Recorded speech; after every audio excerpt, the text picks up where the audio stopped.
welcome back to Sick. See you next Tuesday. Today's Tuesday. My name's Ben. My name's Annabel. And we are sick. And we are seeing you. That's so true. That's so true. Argue with me. You can't. You know what? I feel like we're here with a little continuation. We're Absolutely. here to talk about a year in review. Last week's episode ended on a bit of a cliffhanger with a to be continued, but It really did. we're back to finish what we started. As we mentioned, Yes. 2024, we watched a lot of movies. We did. Want to see how many? Go back to part 1. So true. And we had some favorites. We did. We had 10, in fact.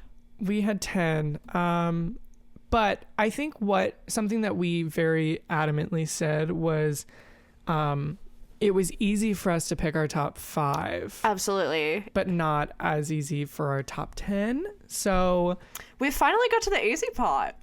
yeah, we're here to give you our top 5 of 2024. Whoa. Good things come to those who wait. So thank you feel for like sticking around. The beginning of like the year in terms of like content of like what to talk about is so much. There's just so much to talk about. There's so much. We're actually booked and busy for like a month and a half, if not 2 months. Why am I overwhelmed? No, I'm stressed. like, we have so much to do. But it's okay. We've got the ball rolling.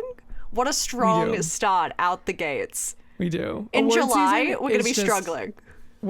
Award season is snowballing. It's like getting Exactly. bigger as time goes on. Because it's winter. And that's why, yeah. Yeah, I'm on it. No, it's and we're excited. We're along for the journey. We are. Unfortunately, the fires in LA have delayed a lot. That's actually very true. Yeah, because there were supposed to be live nominations for something the other day, Well, right? And they didn't do that. They released them they- online. Extended Is that sad? Oscars voting. Yeah. It was supposed to end last week and we were supposed to find out, I think, on the 19th. Yeah. But now it ends in 2 days from when we're filming this. Right. Which is the And 17th. then it snowballs. Why did I just say snowball? I was just thinking about our prior conversation. And then they announce it, I think, like the 25th or something. Okay. Yeah. So the timeline's a little warped. And yeah, the SAG Awards is the ones that The nominations were delayed. so the voting is delayed. All of it's delayed. Everything's delayed. Yeah.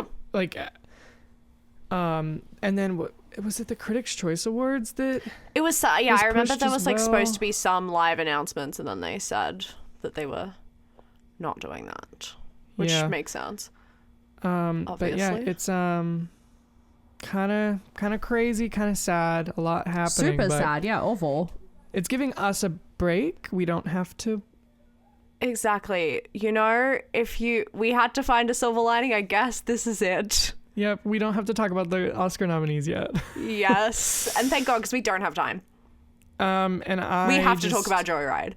We do have to talk about Joyride. I just don't want to talk about Selena Gomez. That's my issue. I don't want to talk about Academy Award snub Selena Gomez. Oh, I love the 2026 2025 is year of the manifestation. Absolutely. Snub. Snub. And rightfully so. I'm sorry. We're gonna take supporting actress category, and 2 of them are gonna be from Amelia Perez. I don't think so. No, that's not okay. I will take one of them. Zoe. Yeah, Let's take Zoe, I will take one, and it's Selena Gomez. and let's keep Selena. And the movie, wait, now I finally seen it. Hey Pod reveal. I've watched it. It's not good. It's not awful. It's just not great. I don't think it's worthy of. I don't. No, why is it an award show? Like, It why doesn't even- is it oh, even in the gosh. conversation of being nominated? Except for the fact that I that's- guess the premise, but also why is that made by a French man? Like, I'm just confused. I understand why people find it problematic. I'm just kind of confused because it's not even like a movie. I feel like if I had watched this before Any The Buzz, hype, yeah. which actually I did, I don't think I would have. I never even would have been like, oh, that's a movie that's gonna sweep recognized at every award show, because it shouldn't. I'm just shocked. It's like the last movie I would have ever expected. The songs are bad. Okay, some of them kind of go. Some of them are okay. Some of them are like actively bad. Yes, I do. And some of the lyrics are like, what are we doing here? Yeah. It's a and very why is it French? confusing movie. Yeah. Derogatory. It makes no sense. No. But you know what? We're gonna manifest Zoe. Because she kills. She's great. She's incredible. And maybe that's it. And that's quite truly it. Like, I'm done. That's the only thing to come. Yeah. Wait, that's we could just do a whole episode of like what we hope doesn't get nominated. Oh my god, wait, yeah, anti-manifestations for the 2025 Oscars. Very well. But that's not today. That's next year. Yeah, we don't have time this year, sorry. Maybe we'll do it in October. So, wait, that'd be fun. That'd be fun. But no, we are here to give our top 5 of the year. Yes, of last year. Yeah. And so, should we just jump right in? Let's jump right in. I, in fact, haven't actually got my list up. So, you know That's what? Okay. Executive decision. How about we start with yours? I would love nothing more. So, a movie off of my top 10 and a movie off of Annabel's top 10, we did not talk about in the previous episode. Yes. Because they both make an appearance on our this list. Even though last episode went for an hour and 4 minutes, we in fact didn't talk about 2 movies. Crazy. Wait, did it actually? Absolutely it did. Long? Absolutely it was. Well, we love to yap. We love to yap. So my number 5 of the year Give it to me. Was Civil War. Yes. Which this was where on your list? This was, I want to say, number 8. Okay. Yeah. Yes, this is Annabelle's number 8. Yeah, they're 3 apart. They're close. So this is an Alex Garland movie. If you know Ex Machina or Men, Annihilation. And it is a movie about a war journalist who sort of takes in a budding war journalist. A budding war journalist. And it's a road trip movie of them traveling. It is, I guess. Just a classic goofy it's a classic road trip movie. They go from New York to Washington, D.C., the long way, during a civil war in the near future, and sort of, see the atrocities of war and get up close and personal with them. Yeah, and do what war journalists do, Very true. If you want to see a full reveal of this movie, link in the description below. We did. Yeah, we did. I loved this movie. I have seen a lot of people not love it, but I also feel like people watched it so differently than I did. I see this as very much as an anti-war movie. Me too. And you were the one who opened my eyes to other people's criticism of it. And I said, I'm actually so sorry, what film did they watch? I talked about it with my entire family on Christmas Day. And I was just very confused about how you could watch this movie and say, oh, them getting up close and personal with the atrocities of war and kind of being desensitized to that, they're promoting that. Because that's not my take remotely. I think that they were, I guess, satirizing in a way, but highlighting the desensitization that happens when you are bombarded with these brutal images all the time. And I feel like something I thought the movie did really well was the lack of bias. Yeah. And it didn't pick a side. It's you don't know who's in terms of quote unquote bad. Yeah, who's good. battling, what the war is about. It wasn't and we hate Republicans. Yeah. We do, but they're not saying that. No, it's not it's not a Republican Democrat world. Like, you don't know what the Civil War is about and who's fighting. It's sort of just like everyone's bad. It's like that's, I don't know. It's like, let's focus on the outcome of war and disagreements and not like what's fueling it, because like whatever it is, if you sort it out this way, this is what will happen. It just felt, I don't know, I felt like other people watched this movie with a different lens than we did. Yeah. That's the beauty of cinema. Actually, so true. Because if you had a different opinion, I think that's amazing and beautiful. And that's what we're all here for. And you know how we're not going to handle it? By battling with each other, because we're feeding into war. Couldn't agree more. I also think this movie specifically, if we had this as a category in our awards, which this would who's be stopping us? Best cinematography I saw this year. 100%. Yeah, I agree. This is one of the most beautiful movies. Oh my gosh, I genuinely, like, some of these shots are like ingrained in my head. I just think they're so good. Yeah. And I stand by that. I made my parents watch it. They loved it. Yeah, my dad watched our podcast and then watched the film. Alistair, love you. Love you, Alistair McConaughey. And my mum watched the podcast on the movie and said, that looks really good. I can't handle it. And I said, good call. You think she can't handle it? Yeah, no. The end, no. Okay, fair. Yeah. But she said it sounds really good. Horrible. Visually, in terms of like that aspect, it sort of cheats a lot, I feel like. No, I agree. It's not gruesome or anything. But I think like sometimes my mum, if she's like attached to a character and whatever, and then they die or something awful happens, it's a no. At least no animals die.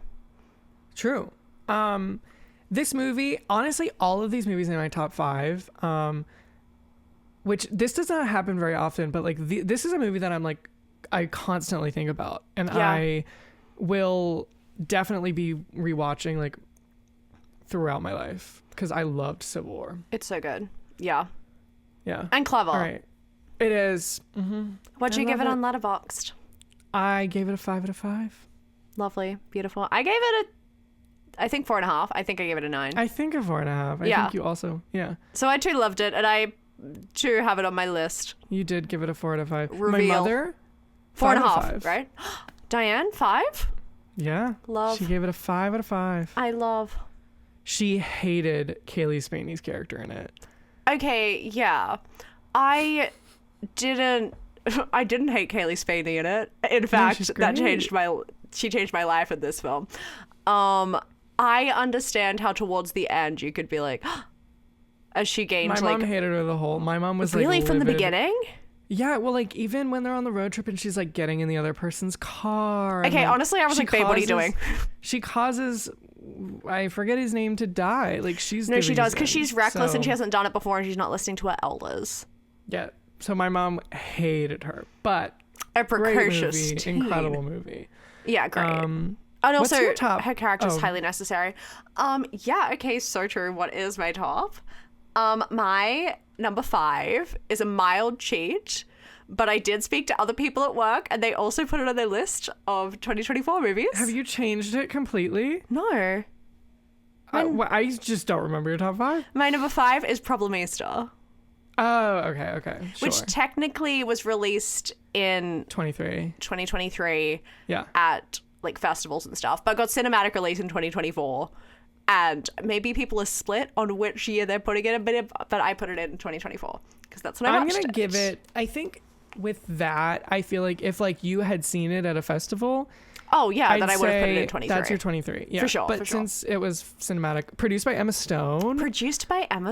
And I've been like holding out for this movie, as I feel many were, for ages, because I feel like the ad came out ages ago and then I forgot about it. Well, there was a reason that it didn't get released. Yeah, what was that? I'm struggling to remember, but I remember there was like some issues with the distribution where I think there was a point where they didn't even think it was ever going to get released. I remember that, and I was like, what happened? Mm-hmm. But then a year later, it finally came out. It finally had its moment. And thank God, yeah. So Problemista is by Julio Torres, New School graduate, and he wrote it, he started it, he directed it, I want to say. Did he Bradley Cooper it? I think he did, but I'll check. Oh, it is. Yeah, it is. And so it stars him and Tilda Swinton. He is from, actually, what country is he from? I couldn't tell you. El Salvador. From El Salvador, yeah. Yes. And is an aspiring toy maker and moves to New York, lives in Bushwick, and he has a job, and then he gets fired from his job. So the entire movie is him basically trying to find an employer to sponsor his visa so that he can stay in the country. Which sounds like a normal movie and a normal plot, but it is done very creatively. Like, it's just like a very creative way of filmmaking, which I feel like is Julio Torres' little like hallmark and stamp now that he's done a few things. And Tilda Swinton is his like zany, crazy, volatile employer who he's trying to get to sponsor his visa. So he's basically trying to like appease her throughout the entire film with her like outlandish demands. But also, I think it's really fun of like his dream job of like what he wants to do. Yeah, he wants to work at, what's the company? Hasbro. I was gonna say it's a big one. It's a big toy company. Yeah, and then does he get it? Does he not? Watch the movie because it did get cinematic release, and you can. It did, and you can watch it now. Now. Kills. It does kill. I agree. Great. I love Julio Torres. He's crazy. Non-derogatory. Crazy big compliment. Like the way his brain works is wild, and you can't predict anything that's gonna happen or the way that things are gonna happen, and I love that. I've also seen Phantasmus. Also love that. He writes for SNL, doesn't he? He did. I don't know if he still does, but I know that that's how he got his O1 visa after the New School. He won a couple of Emmys for writing on SNL. Is Julio Torres still writing for SNL? I don't know. I don't think so. I could be wrong. No, he's just not anymore. Yes, and he's also been very vocal about the political wrongdoings at the New School recently. Like a month ago, he released an essay on his Instagram account about like how he's critiquing the higher ups at the New School and how they say that they do promote free thinking, but actually they're like really rigid and kind of right wing at the top. So good for him. Yes, use your voice, use your platform. Absolutely. I almost shared that to my story and then I didn't. You decided not to use your platform or your voice. But he did bravely, and he's already got his visa. That's okay. I need to play it safe until I do. Yeah, you know? You love the higher ups. I love you guys. I love you, war criminal president of the New School. I'm kidding. Just give it a few, and then you can. And then I'll be loud and proud, and you can't shut me up. But no, I loved it. I am in love with Tilda Swinton. I think she is perfect in everything, this included. I liked how creative and fun this movie was. Also, as someone living in New York who wants a visa, I related to this movie. I've actually never seen the Craigslist gigs tab, not that I've ever used it, shouted out in a film before. Yeah. Like the whole thing is him trying to get like weird, dodgy Craigslist jobs to try and get under the table money to pay for the visa, because it's all about like the catch-22 of trying to get a visa and do all of this, but you actually can't work, so you can't pay for it, and you have to stay in the country in order to get it, but you can't work while you're in the country. It's a whole thing. And his little lover was in it as well. His lover? Yeah, his partner. I don't know that much about his personal life. Wow. Except his college. Are you ready to hear it? Because you know him. Yeah. James Scully. Shut up. What? Are you serious? They've been dating for 3 years? Ben, you've changed my life. That's actually you didn't know that. No, I had no idea. Wait, that's crazy. That's insane. I went through like a month where I was in love with James Scully. They've been dating since, I want to say, 22. That's actually insane. Mm-hmm. Ah! Whoa. Wait, I love that. Good for him. Oh my, good for him. Because like James Scully being in this movie just made sense to me because that boy will just pop up in random things. Sure. All the time. So I was like, yeah, that tracks. That's crazy. I also know he loves a little indie movie. So I was like, yes, great. Especially when of course his he's here. partner writes and directs it. Yeah, see, that's wild. You've actually changed my life for the better. Like, I love that. I knew you would. That's why I was like, I can't believe you didn't know. Yeah. What? Well, there you go. How'd they meet? I have no idea. I don't know. An app. Who am I to know? I don't need to know. That's their business. That's their business. That's their business. Yeah, I was in love with James Scully for a month when I watched Heather's the TV show, and then I found out he was gay, and I said, well, guess I'm off the table. I love him in and Titans. I'm 19. Yeah, he is in Titans. Yeah. Yep. I love him in Heather's the TV show, and I think I might be the only one. Probably. Famously, reviews said the show's bad, but he's really bad. Like, they hated him. Oh, that's sad. No, it was. But it's That's fine. sad. He's on Broadway in O'Mary. He's killing. He's fine. Yeah, he's doing just fine. All right. Should we move on? Yes, gave it a 9 out of 10. I think I gave it an 8. You did. Because you hate immigrants. All righty. So my number 4, Yes. I do, clearly. I just clocked what you said. I was like, is the delay that bad? Jesus. No, I fight. I do nothing for immigrants. No, you famously don't. Anywho, okay, my number 4. Wait, where is this on your list? This is on your list. Okay. Hold on, let me pull yours up because I don't want to we've quite a lot of overlap. In our top 5? I can't remember your top 5. That's okay. You don't need to. I'm going to yours. Wait, is this... This one has somebody we both love in it. Where is this on your list? What is it? Oh, okay. Well, then I'll just go to your top 5. I'm on it right now. We're fine. Okay, so this is your number 2. So maybe we wait. Ah, okay. Well, sure. But then my number 3 is your number 4. So I'll do my number 3. Do you number 3? Yeah. Okay. This is great. Yeah. We'll skip my number 4. We'll come back to it. But my number 3 is Nosferatu. Woo. An late addition to this, as it did come out right before the year ended. Yes. You saw it in 2024. I did. I saw it the day it came out. No, I didn't. The day after, because right? it came out Christmas Eve. Yeah. It came out Christmas Eve? Mm-hmm. Okay. So I saw it 2 days after it came out. But this is Robert Eggers, who we all know and love from The Beach and The Northman, The Lighthouse, all that. It did make me sad that this movie does not have the word "the" in front of it. The Nosferatu, yeah. Because we've got The Lighthouse, The Witch, The Northman. That's actually so true. Why couldn't it be called like The Vampire? The Vampire. That's fun. The Nosfer. I don't know. Yeah. So this is a remake, I guess you could call it. It's a liberal remake. Yeah. of the 1922 silent film, which have you seen? No. I've seen clips. Okay. But I've never seen the full thing. It's fine. Okay. Yeah. It's exactly what you expect from a movie from 1922. Yeah. Which is the 20s movie is heavily inspired by Dracula. Yeah. Yeah. And it's essentially the same story, just the characters have different names. Yeah. And even this one, I could see took even more from Dracula than like the original Nosferatu did. Yeah.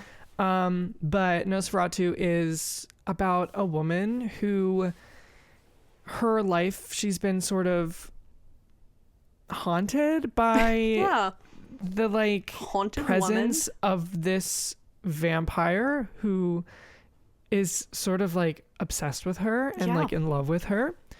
And her husband goes on a journey to sell a house. That's actually so true. That is what he's doing. And it happens to be to none other than Nosferatu. And they he is sort of like trapped there, and in an attempt to save his wife has to do. He's sort of just haunting the town in order to get to his wife. Yeah. A lot happens. It's a long-ish movie. They pack a lot in. Classic gothic, big time horror movie, and I thought another visually stunning movie. Oh yeah, stunning. It's beautiful, and I wouldn't expect anything less from Robert Eggers. It's like a trademark of his to have shots the way they were in this movie. This movie also turned my mind on Lily Rose Depp a bit, not a ton, but a bit. I still don't love her. Watch The Idol, I swear to God. By any means. I also watched, this is going to sound mean, I don't know you personally. I watched interviews. She doesn't seem fun. I agree. I know. I watched something. I watched some interview with her and Nicholas Hoult, and he was being all like charming and awkward and nice, and she was giving nothing. But she's such good friends with Rachel Sennett that I'm like, surely you're interesting. Well, one person's funny, I guess, and then the other just listens. Yeah, maybe it's like us. Who's who? Sound of the comments below. That was good. That was funny. I don't like where the comments are gonna go after that. Did you watch the interview with the four of them? I'm struggling to remember which one specifically it was, and I'm struggling to remember exactly. Oh, was it the one where they were talking about zodiacs? Maybe. All I remember, well, not all I remember, but the part that I remember is Lily Rose Depp is explaining something that like an acting coach told her to do. Oh. To like help her get into character. Oh, no. And I remember, like, I think it was both Aaron Taylor Johnson and Emma Corrin just like give her like the most like, what the this girl's crazy. Like, wait, maybe that was that okay, are they up the back and then she's at the front on her left and then Nicholas Hoult on her right? Which that pissed me off, because why do they put Nicholas Hoult in the front when he has a bad neck? True. And he can't, he's like constantly going like this to like talk to people because he can't move his neck. That's Put him in the back so that he can just look forward, and that's it. But yeah, I think that probably was I think that's the same interview. Yeah. Because I vaguely remember something like that. And it's like her story was like that she was supposed to like write a letter to her character of like what she wants to know about them, and then put it like under her pillow while she sleeps, and then she'll have dreams about I love osmosis. I'm actually so serious. I hate actors. Like, that's the dumbest thing I've ever heard. That's what was so funny, because Aaron Taylor Johnson and Emma Corrin both are like, what the? What? Like, they didn't say it, but their reaction to it was clear. Or maybe not Emma, but definitely Aaron's was like, what the hell is she on about? No, like, that's dumb. And that's so not gonna work. What? That's stupid, yeah. But that seems like some like college acting piece of homework. Yeah. No, it's total bullshit. No, it's awful. It sounds like something I wouldn't do. And then I'd come back to class and say, yeah, it worked. I don't think that this movie necessarily is like made me think like, oh wait, Lily Rose Depp actually is a good actor. I think just genuinely she's gotten better as she's done more. I think that's all it is. Sure. Because I think of like her early work, like Planetarium. She's horrendous. No. So no, I stand by that. The things that I used to think she was bad in, she is bad in. I stand by that. Yeah. But when I watched The Idol, I was shocked that she was good. That's recent though. Oh yeah. So like, that's what I'm saying. Like, I just think that like, no, I agree. I don't think I'm suddenly being like, oh, she's a good actor. She's always now. been an actor. No, I think all she's along. learning. No, I agree. Though The Idol genuinely blew me away. She's very good. I've seen clips. She's so good. My only like, I remember she's horrible in Wolf. Yeah. Horrible in Voyagers. You liked her in the movie I always forget the name of, Silent Night. Yeah, I did. You like didn't mind her in that, and I just thought she was bad in that. I didn't like her in The King. Yeah. So I don't know. I just think that she's learning. I think she's practicing. She's learning. She's getting better, and like that's all that's happening. Because I still don't think she's great, but She's good in yoga hoses. she was good in this. She's the best Nepo in yoga hoses. Well, that's actually a bold statement. Harlequin Smith is terrible. We love Harlequin Smith, daughter of Kevin Smith. But I mean, honestly, Nosferatu cast goes crazy. Cast goes crazy. Cast is insane. Everyone's really good. Yeah, we've got Bill Skarsgård as Yeah, which is wild. Orlok. I'm not gonna lie, I forgot about that because he Count hasn't been in the Orlok. press tour. aka Nosferatu. I know. Well, he did press tour, but it was just him. Just him, yeah. Yeah. I forgot about it. I very much remembered it beforehand. Then I went in, I said that could have been anyone, and then forgot he was in it, which is a testament to his transformation. To his chameleon. Absolutely. Abilities. He can play any monster, and those monsters are also going to be different. Yeah. Yeah. And we had Nicholas Hoult, who had maybe the best year. Absolutely. Between him and Kiernan, Yeah. close race. Truly. Aaron Taylor Johnson, Emma Corrin, Willem Dafoe. So huge cast. Banging cast. Good year for great all of movie. them, except Lily Rose Depp. She's been in one Yeah. thing. Yeah. Yeah. And that's my number 3 of the year. And that's my number 4 of the year. What is your number 3 of the year? My number I don't remember. I think I remember. My number 3 of the year is The Substance. Yes. Yes. Starring Demi Moore, starring Margaret Qualley, starring Dennis Quaid. And that's kind of it. Yeah. Starring Dennis Quaid, generous. He's not in it a ton. I know, which is shocking. I know. They're also kind of thank you. I think his scenes are memorable though. So to me, One it of felt them- like he was in it longer than he was. In particular, absolutely. The Substance. Demi Moore plays an actress who, in her youth, was incredibly successful, won an Oscar, has a star on the Hollywood Walk of Fame, builds this fitness empire, and then when is she turning 50? I think that's the age. I think it is 50, yeah. Upon her 50th birthday, Dennis Quaid, who is kind of like the producer, the mind behind this fitness empire, says, sorry babes, you're out, we're getting in a younger model, and she's kicked to the curb. Then on her birthday, she gets hit by a car, I think, right? And then ends up in hospital, and while she's there, her male nurse, who's snatched to the gods, says, I can help you out, babe, and tells her about this thing very vaguely called The Substance, and just writes the number down. And she's curious. She watches an ad. The ad doesn't tell her much. It's just like, you will transform your life. There will be 2 of you. Change your life. She goes for it. She gets this thing called The Substance. She works its magic, and then Margaret Qualley appears. A young woman who gets to be her for 1 week, and then after 7 days they swap, and Demi Moore is then back to her old self. Things go crazy from there.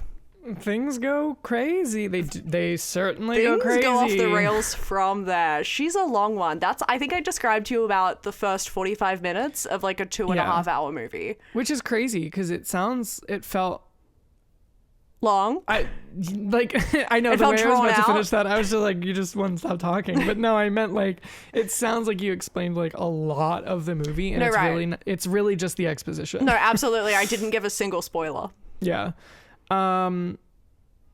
Absurdist horror. Like Absolutely. No, like crazy.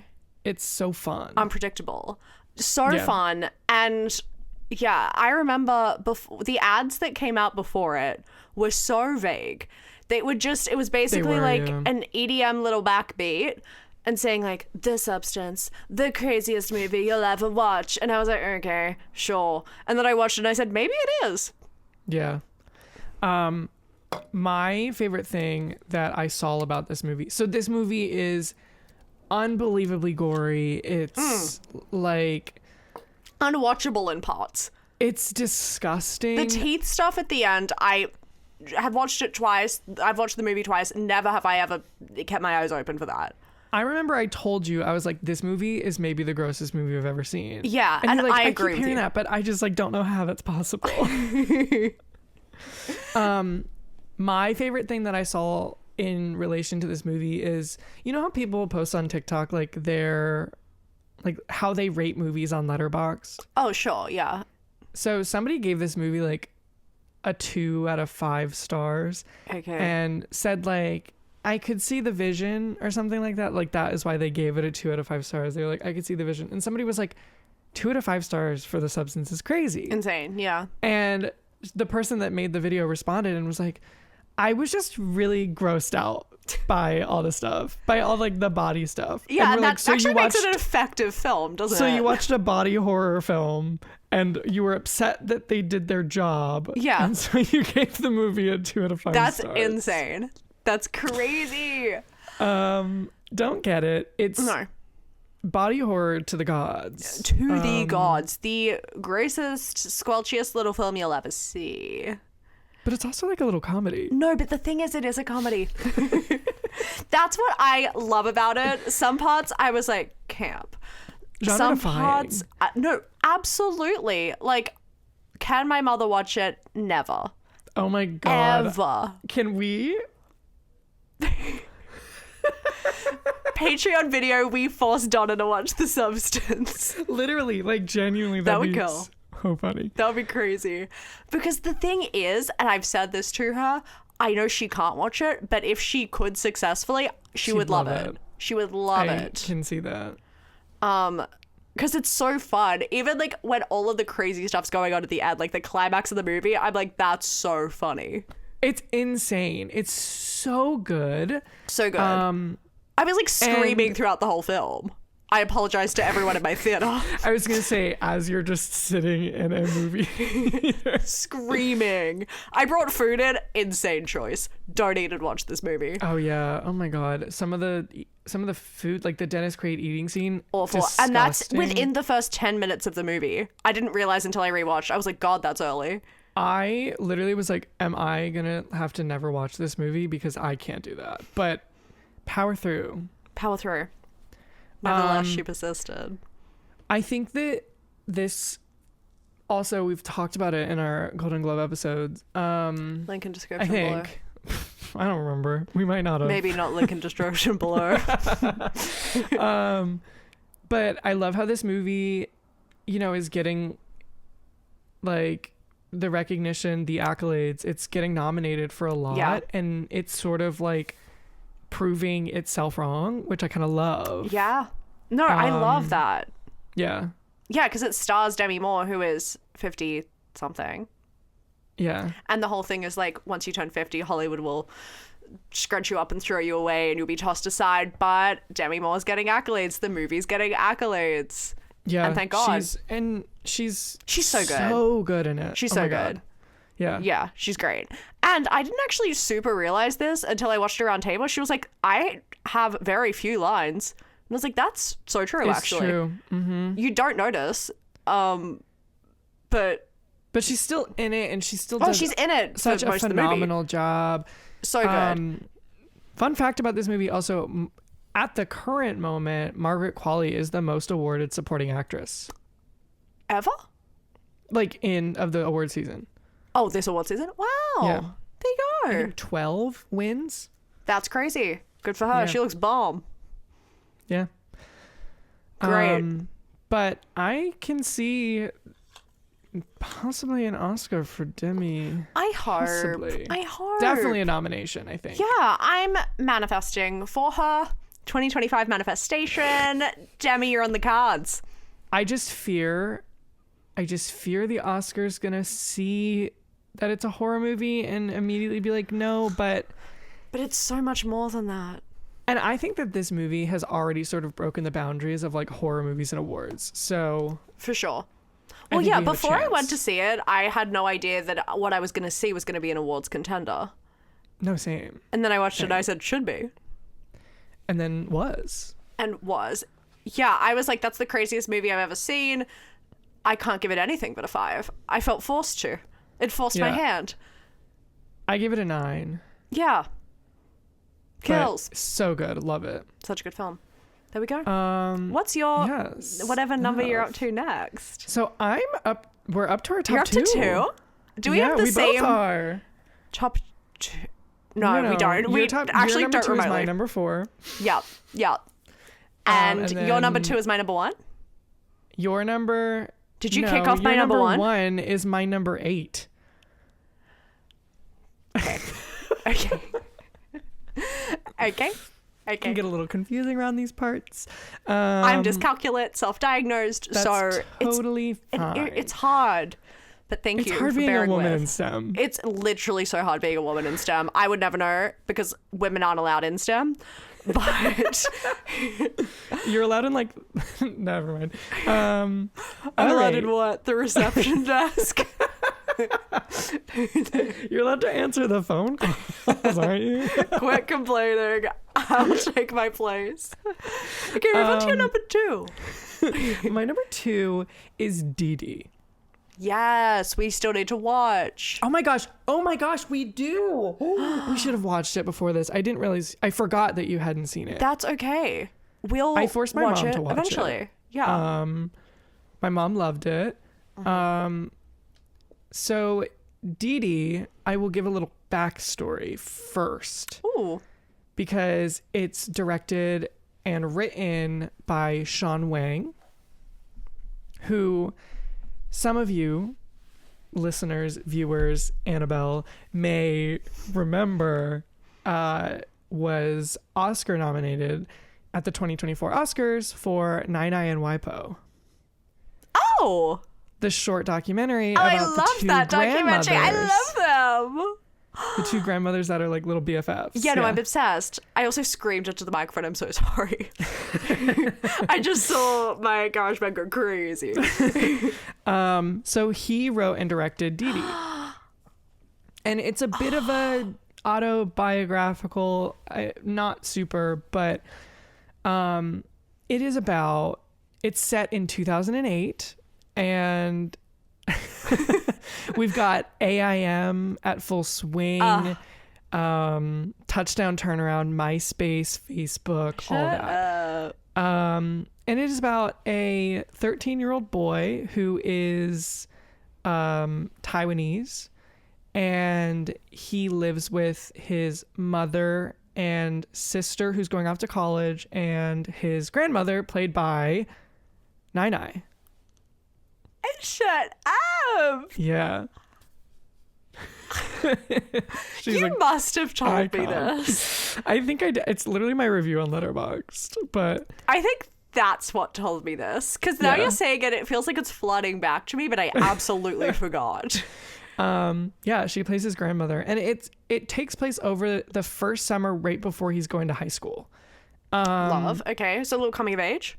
So it is a coming of age, and he is sort of like the outcast of his friend group, and he doesn't get along with his sister who's leaving for college, and he constantly is like sort of not really appreciating his mother, who, despite his father being absent, she's doing like everything for them.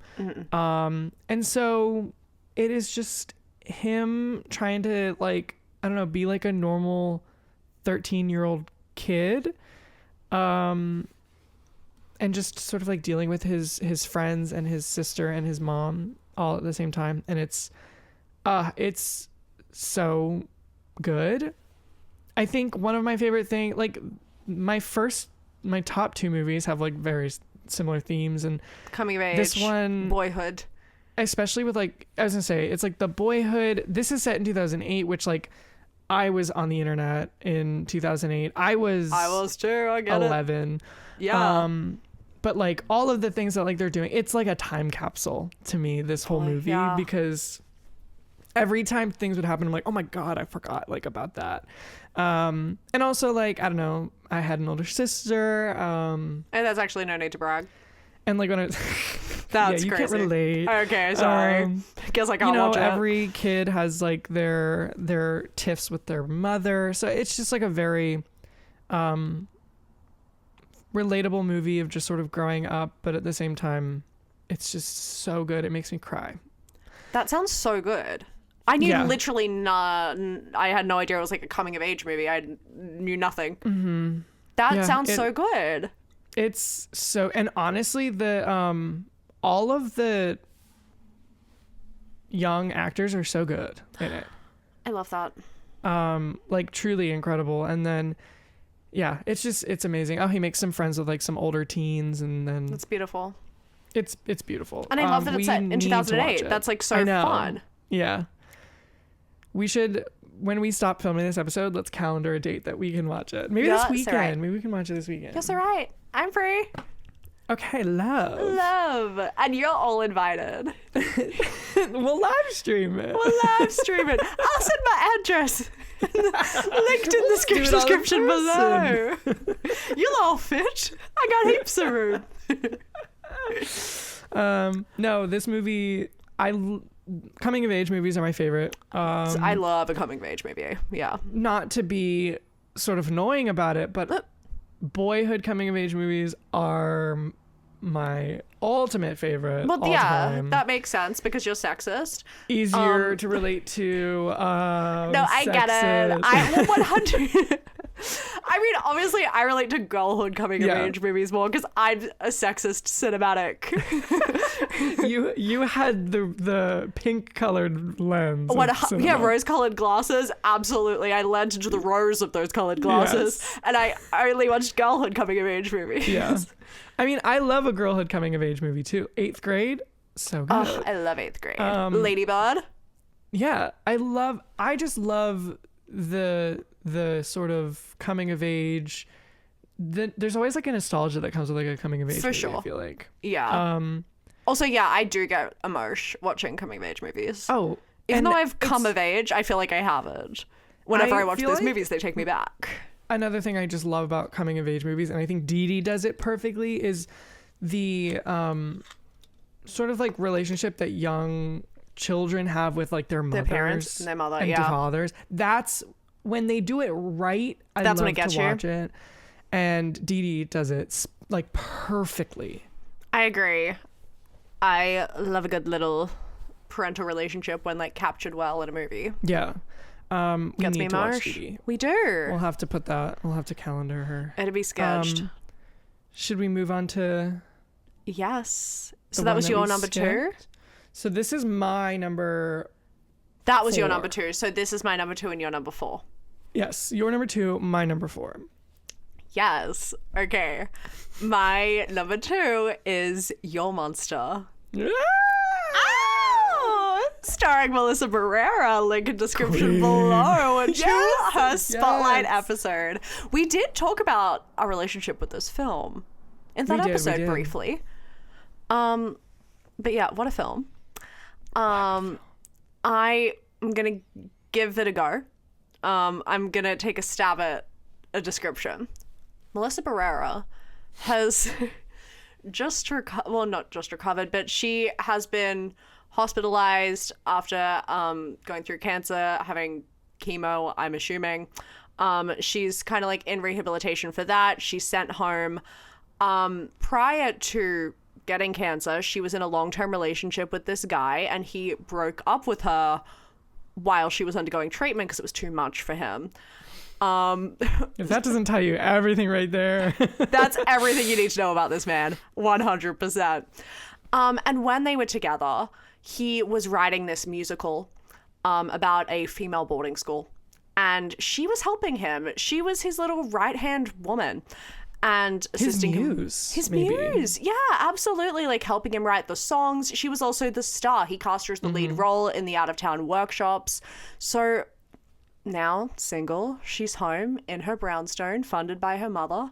And she sees that he's holding auditions for this, and it's coming to Broadway, even though originally he promised her the lead role. So she decides to go and audition. And where does she work up the courage to audition and do this? From the monster she finds in her wardrobe. Maybe I leave it there. I feel like that's a really good spot to leave it at. Yeah. This is a perfect film. It's so good. this is original cinema. This is original cinema. This is a masterpiece. Like, genuinely. No, it's so good. I've never heard of anything like this, never seen anything like this. It's so creative. It's so well done. Everyone in it is great. I'm so invested in the relationship between her and the monster. And also just like, I was about to spoiler alert. Maybe I won't. No. My favorite thing about this movie is, so my sister will never watch it and she wanted me to tell her how it ends. And so of course I'm like telling her what the movie's about, and then I tell her the ending, and it's just unbelievable. Like, it's how this movie the end is insane. Goes. And it's the note crazy. that like the point at which it ends as well. Perfect. No. So good. I don't want to know anything else. This is like one of those movies that I feel like is a movie that shouldn't be, but is like a comfort movie at this point now. No, I agree. It's like something that I'm just like, oh, I want to like have a good time. I want to put Absolutely. it on. Well, thoroughly entertaining. Ugh. I think also because she's like, when she's at home with the monster, that is so cozy. I feel like I'm just like having a little sleepover with them. Set design goes nuts. I thought her. Oh my god, I want to live in a little brownstone. Yeah. I also love, being in their little theater. I like the whole like conceit of them being in a Broadway show. Like, that's fun. I feel like we don't have a lot of movies like that. We don't. And also they talked about appointments. I was like, whoa, okay, that is how EPAs run. And it's also, I feel like the movies that we do have that are like about Broadway shows or something like that. A Sharpay's Fabulous Adventure. Or like, they're not movies like this. Not like, at all. Not at all. There's like a whole subset of genre that's like set in a Broadway world, and those are those types of movies. Like because a chorus line. Because fully. Honestly, this is in the periphery that she's in a Broadway show. Like, she wants the role, but more so she has other gears to grind with this man that are bigger than the Broadway show. I feel like the musical is just to sort of bring out facets of the characters and to like show us more of them and give us a setting for that finale to go down. Oh, but no, it is the perfect. Perfect. But no, you're so right, because you see shades of him. You already know that he's awful based on what he did, but then you see shades of him as a director. Like, that's going to bring that out of you. And it does. Yeah. This movie is so perfectly crafted. It's like, it's so good.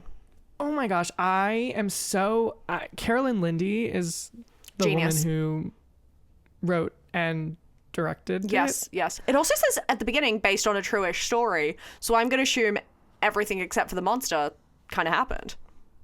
And also I'm going to assume, and probably the end. But, maybe not. Hope it did. This women's is rights and women's I don't know wrongs. if you know this, Annabel, but we need to put this, maybe we'll do it on the same day that we watch Dee Dee. This is based off of a short film. I did not know that. Also done by Carolyn Lindy. And Tommy Dewey is in the short film as well. I love Tommy Dewey. Okay. We need to watch it. We've got to. That's a double bill. So it's only 15 minutes. Easy peasy. But we'll have to add that to our Dee Dee list. Absolutely. When we watch Dee Dee, we'll watch Your Monster. Love. What a night. Phenomenal movie. Perfect I want movie. more people to watch it. Not enough people know about it. We need more. I thought it was going to be slightly bigger than it was. Not in terms of like the vast majority of people, but like maybe more people I know have seen it. But to be honest, you and I are the only people I know who have seen it, except for the people that we've shown. Same. AKA our family. I agree. I kind of thought that more people would have seen it. And so now this is one of the like top movies that I'm recommending. Yeah. Of like the year, at least, when people are asking for movies to watch. I'm always like, Your Monster. Go watch Your Monster. Yeah. Absolutely. It's great. 5 out of 5. Such a movie. 5 out of 5. From both of us. Hell yeah. Oh, so good. So good. Now, Ven, what's your number one? All right. We've made it to the end. We're only 55 minutes in. Wait. Okay. Short episode. I have a feeling that this is going to be a little bit of a longer one. I know what you're talking about. All right, we'll see you next Tuesday for our number ones. Imagine. Each of our number ones gets half an hour each. That'd be crazy. That would be crazy. We could do it. My number one movie of 2024 was Snack Shack. Woo! Woo! A coming of age. Yes, a coming of age movie about boyhood. It's set in 1990, 91, I think. And it is about these two best friends who are constantly getting up to sort of get rich quick schemes. They're just trying to make money. They're brewing beer. They're painting sidewalks. They're crazy. Gambling, They're 14. They're betting on racehorses. Always getting into trouble. They decide to run the local pool's snack shack for the summer. But a neighbor to one of the friends sort of infiltrates the friendship, and it kind of makes things go haywire, and stuff happens from there on, you know? Yes, it does. Shenanigans ensue, and also non-shenanigans. Maybe you want to kill yourself when you watch this movie. Maybe. But you're not going to be expecting to kill yourself. It's crazy. Like I said, I'm biased towards a coming of age movie, especially one that I can really relate to. This one I hardcore relate to. Me and my friend in high school very much reminded me of Hayden. Shout out. Shout out if you're listening. I know you're not. That would be crazy. What if he comments? It says, I watch every week. He texts me, he's like, how dare you say my name? No, love Hayden. We're still He's like, friends. bleep it. He just texted me like the other day, so That's it's so okay. I'll tell him to listen. Good. Give him a timestamp. He and I feel like had this sort of friendship in high school. And so it felt very reminiscent of that. And also I just feel like it's a tale as old as time, but it's written in such a way that it feels genuine. Like I made Annabel watch this. And at gunpoint. I actually had a gun to her back the whole time. So I can't tell you a thing that happened in the movie because I was scared. She was so focused on the gun pointing into her spine that I didn't notice a thing that happened. But no, we were constantly, the lingo and like the gravy train. The way they talk so fast in this movie. It's just sort of like boom, boom, boom. And they're using like some words straight out of 1970. But it is just I think it's a perfect movie. It's nostalgic. It's in a sense it feels like it was made in the 90s. It does. And it's just so much fun. I love it. Nick Robinson's in it. Yeah, he is.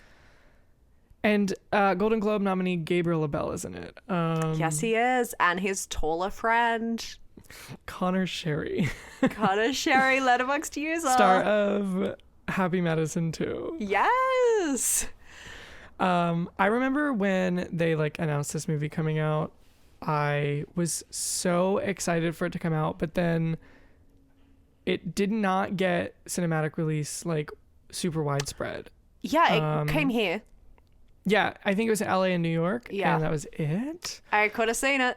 I almost saw it, but I didn't. And I saw that the day it was released digitally, I was like, shut up. I completely forgot about this movie. And I watched it, changed my life. That's beautiful. And since then, I've seen it 4 times. I was going to say, how many times have you seen it? 4? Yep. I've seen it 4, and going to be 5 soon, probably. I'll rewatch it at some point. Love Watch it. your back. Snack Shack, he's coming back. the gun's coming back. Who's next? Watch out. I made my mom watch it. I made Annabelle watch it. Yeah. Look, honestly, so I loved it. Hell yeah, you did. Feel love. I feel like before I watched it. I not necessarily thought it was going to be worse, but I feel like you hyped up how biased you were. So I was like, what am I walking into? And then I was like, oh no, it kills. It's great. It's so good. But I very much agree. It does feel like it was made in the 90s. It gives like the boy version, kind of. I mean, not remotely thematically related, but you know, Now and Then, the Christina Ricci movie that like Rosie O'Donnell is also in, like that's a 90s movie. It feels like it was made around that time. Yeah. Like they feel like sister brother movies in a way. It was like shot that way. Yeah. It was like very much shot the way, and even like the dialogue is very spot on. Yeah. So, and also Mika Abdallah, who plays Brooke, the girl, she's so good at it. Yeah. Love her, and I want her to do more. I feel like this is only the beginning for her. She has not done much. Yeah. Yeah. But no, I had a great time. Everyone, and it's really good. It's lots of fun. Now I want to like watch it right now. I'm like, after we film, I'm gonna put it on. You're crazy. Number 5's coming up right around the corner. I told you it was soon. Imminent, in fact. Yes. But yeah, that's my number 1, Snack Shack. Everyone go watch it. Yeah. I told my dad to watch it. Has he? I don't know. Alistair, drop us a comment. Comment below. Let us know. I'm gonna message you after this. Have you seen Snack Shack? Message him a gun emoji and say that's just the beginning. We can watch it together. Oh, that's so cute. But yeah, that's my number 1. Annabelle, what's your number? Your number 1 is my number 8. Yes, it is. My number 1 is Wicked. Woo! I bet nobody's heard of it. This is the first time you've ever heard of it, and I actually was looking forward to this pod just to spread awareness. This little underground indie this movie. Indie little film. I think the budget was like $100,000. Just $1 single dollar out of John Shoe's pocket. Shoestring budget. No, you've heard of it. You've probably seen it. And you probably love it. And you probably loved it. And if you don't, unsubscribe. You're watching the wrong podcast. Get out of here. You're not going to agree with anything we say. I'm so sorry. What do you think a good movie is? Let me know. No, it's so good. It's a film adaptation of the 2003 Stephen Schwartz Broadway musical, which is based on The Wizard of Oz, both the film and the book. Because did you know, in the Wizard of Oz book, Elphaba, not green. Purple. Just kind of off-white. No, I was fully out here like Googling what color is the witch in the book. I felt like a racist. Give me the color of that woman. Crazy thing to say. Eggshell? I don't know. Cream? No, it said she was like white, but kind of like jaundice-esque. So why is she? What in the book then? What is the like factor? Just that she's mean and a witch. That she's powers. Yeah, I guess. Because like she's green and has powers, so she's kind of got like a double hitter on this one. But like, yeah, I guess if she just has powers, I'd still be scared of her. Yeah, but I think for the movie they made her green because they were like, we're on Technicolor for half of this, baby, so they wanted to like take advantage of that. True, and also like let's visually make it interesting. Yeah. And then they took that from the movie and said that's actually the entire plot of our musical. Give us a plot rundown of Wicked for those who don't know. Absolutely. So Wicked takes place in 2 timelines. We open. Oh, it does. It does. We open in the present shortly after Dorothy has come to Oz and killed the Wicked Witch of the East. We all know that one. We know that one. And then Glinda the Good Witch, who we know from the classic film, comes out and greets people and says, yo, the Wicked Witch of the West, dead. Dorothy hit one with the house, hit one with the bucket of water. She's dead. And then someone says, babe, weren't you guys friends? Then we flash back to when Glinda and Wicked Witch of the West name drop Elphaba, name reveal, were in college together. They went to a school for people. It's kind of like Hogwarts, but for fictional Kansas.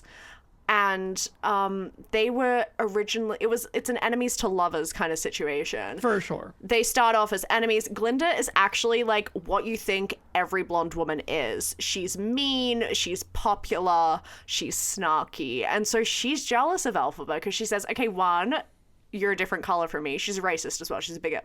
You're a different color from me. And also, you have powers. You have what I don't, and I want what you have because I want Michelle Yeoh, president of the university, Michelle Yeoh, head of the uni, to love me. But then they bond.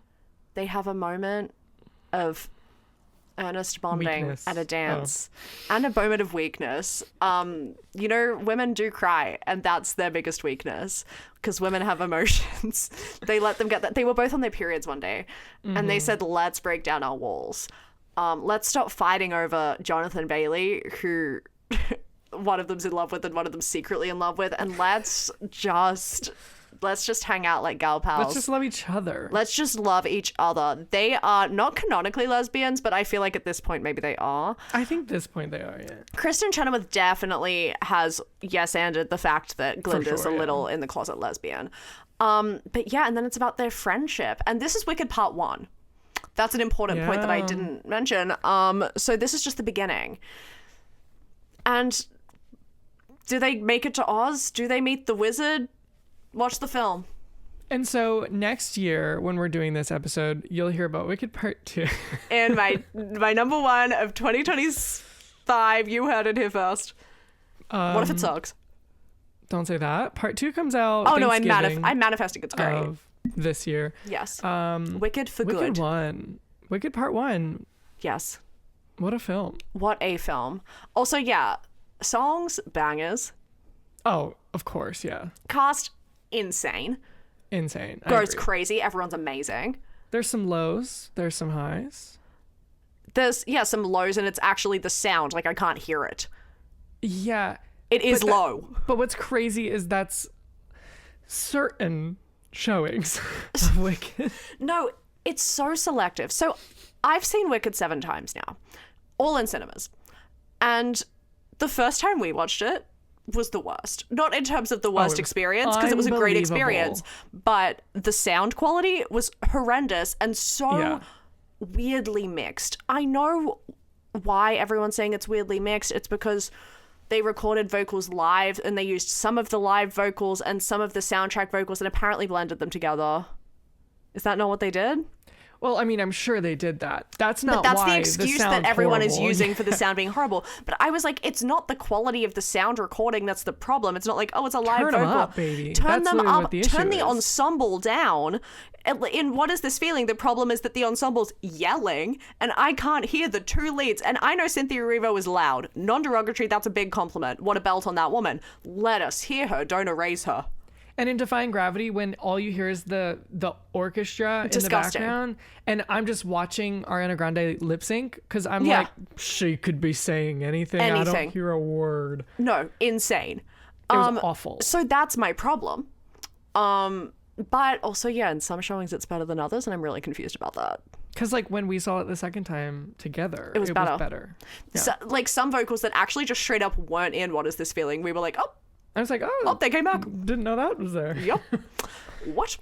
Also, I feel like, and I've seen it in two different countries. Yeah, I was gonna say every other time I saw it, it was fine. It was only that one time for me. Does that mean it got better? Over time, they fixed it? Maybe they fixed it. So the first time was definitely the worst. Second time was better. The third time I saw it was the best. I saw it in like the extreme screen equivalent thing, like Dolby, whatever that is. Mm-hmm. Fourth time, it was kind of bad again. Oh, really? And they were the 4 times I saw it in an AMC. And then 3 times in Australia, honestly, it was pretty good. I mean, I saw the digital one that's been released. Yes, I haven't seen that yet. Totally fine. Yeah, okay. Which, if it was bad, that'd be an issue. Yeah, especially because you have to pay for that, right? At the moment. Yeah. $20. I saw And I said, maybe I will. It's insane. I'm sorry. Just wait for it to come out physically, and then you can have sort of the fun physical copy. Yeah. But that was fine. And then the first time in theaters, horrible. The second time we saw it, better. Third time I saw it in theaters, I had no issue, like, whatsoever. I didn't even notice. Weird. But I sometimes, because I've seen it so many times without it being an issue, that I forget that the first time we watched it was so horrible. Such an issue, because that is the main thing that we riff on in our review of it, linked in description below.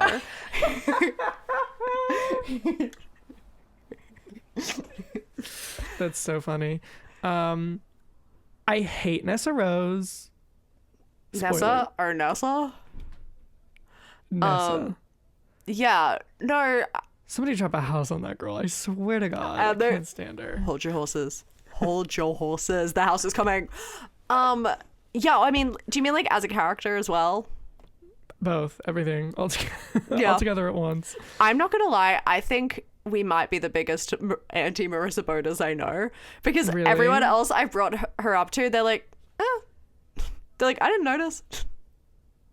I think my issue is that everybody's so good. That they just brought someone like mid in a cast of it stands out. Heavy hitters. No, I agree, honestly, because I feel like you're supposed to ultimately not like Nessa Rose as a character, but at the beginning you're supposed to be like, oh, and like feel sorry for her and like her more than you currently do. I don't. I think as a character she's so rude to her sister.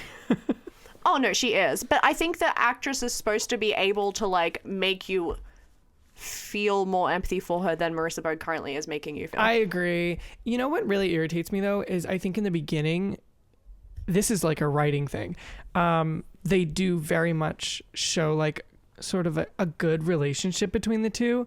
Yeah. Where they're both like telling off her father, and she's like, come with me, like let me blah blah blah. And so like that was lovely.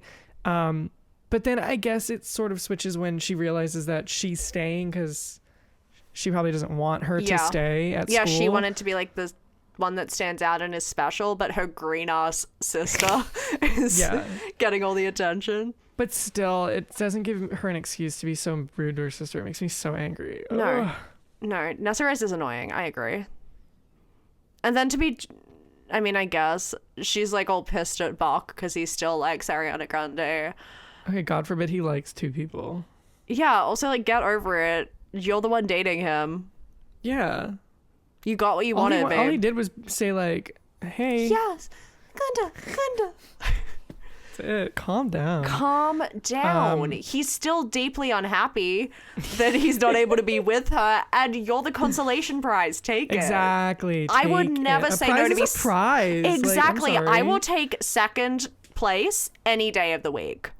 I will be a consolation prize any day. I don't care. Yeah. Take what you can get. That's my dating advice to anyone. Amen. Settled. I love this movie.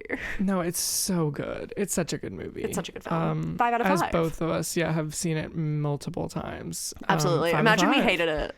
This movie sucks. I saw it 7 times just to talk about how much I hated each time. 3 times in theaters. You saw it 4, 5, 6, 7. SAG nominee Jonathan Bailey. We love to see it. We'll be voting. VFX nomination for the BAFTAs. Oh, we love the VFX nomination for the BAFTAs. And coming soon, Oscars. Eloise Martin-Jones will be taking home her first Oscar. She's going to be accepting the award on their behalf. Absolutely. You heard it here first. Imagine we successfully manifest that. That'd be crazy. That's insane. Still, though, we do need to have Eloise on to watch The Wizard of Oz. We do. And she's down. She better be. Otherwise, we hold her at gunpoint. Exactly. Ben Scooty's trusty gun. Absolutely. Oh, she messaged us. Oh, she did. All right. Well, we need to get her on as soon as possible. We keep talking about it. We need to stop pussyfooting. We need to get it. We need to start footing pussy and get her on the pod. Her last message was that she wants to celebrate with us. And what other way to celebrate than coming and being an esteemed guest on Sick? See you next Tuesday. So true. So true. Well, what a year of film. what a year of film. Drop us a comment. What were your top 10 favorites of 2024? Or if you can't be bothered to tell us that, what was your favorite? Please. I actually want to know. We want some recommendations. What did we miss? As long as it's not The Strangers Chapter 1. Wait, I was about to say Dix the Musical. That wasn't even last year. You just have this I hate place gay in your people. heart for it. Sorry. You're always thinking about it. Next year, you're going to say it was your least favorite My movie least of favorite film of 2025. 2025, Dix the Musical. Oh, but no, what a year of film. Some great movies. Yeah. Watch our favorites and tell us what you think. So true. Tell us how wrong our opinions are, but do it politely. Do it in a kind way. Don't tell us we're boring or weird. Be nice, because kindness gets you further in life. That is so true. And also, it's the beginning of the year. Let's go into 2025 with some positivity, yeah? So true. It's honestly, it's so much it's so much easier to be kind. Exactly. You get more wrinkles when you frown. That's a fact. I saw it on a and meme smile once. lines are prettier anyways. So true. Age gracefully, lead with kindness. And with that, I think we should probably go. And with that, I'm feeling a little sick. I think it's time to See ya. next Tuesday. Bye. Bye.